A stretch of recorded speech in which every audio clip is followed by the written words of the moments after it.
सरकार मसेन फमिनाफम थोकपा यानाफम थोकपगी मतुंग इना मखोय मसेन पुनसिलकनाबा होनारपनी ngasi फमिबा मिफम pesto कोबा यारोय हाइना लोक सभा की मेंबर अंगोमचा बिमोल अकोय जमना फोंदोखरे वफम असिंगसे नॉर्थ ईस्ट विंडो टीवी का अखन्नना उनबदा हायरखिबनी महाकना पल्लिबा लेंगा पालिबा लेंगाक असिना पाइखलकलिबा खोंथांग असिबुदी थागतफम थोई अदुबु मसिना पेस्टोक हाइबदी लानगनी हायरदुना मसाना इनिशिएटिव तौदुना पुनसिनबा ngamdabadagi अतोपा थर्ड पार्टी हाइबदी गवर्नमेंट ऑफ इंडिया यावसिलकपनी हाइनासु फोंदोरखी अमदी महाकना दिल्ली की मिफम असि रूलिंग पार्टी अमसुंग कोलिजन पार्टी की फमिनाबना अहानबा मिफमनी हाइरी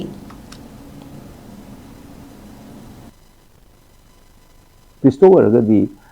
स्टेक होल्डर टोपलेरी इवन अखोगी मियांग नुचिन खलैबा एमएलए मैम अखोगी पार्टी को ओक्टेनसा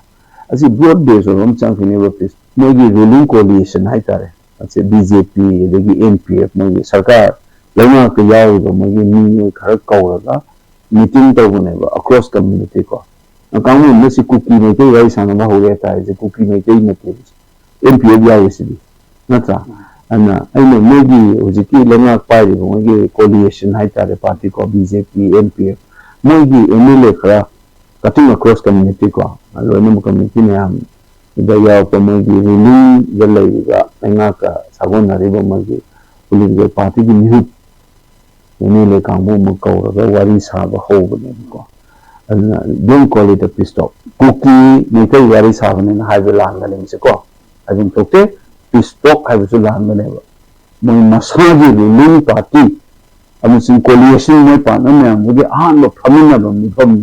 मसाना तो इनिशिएटिव लगे ngамदबगी नि थर्ड पर्सन इंटरव्यूमेंट चंगपने बाबा अदु अच्छी ने अदु at least something is better than nothing हाइबे एटलीस्ट वारी सानबा माय फमदे न वाई साबदु हाउ दे अदुबुदी one step हाइतारे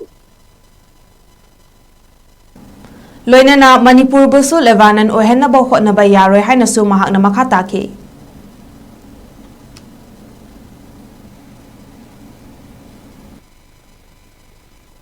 Somebody is trying to make Lebanon out of Manipur, guys.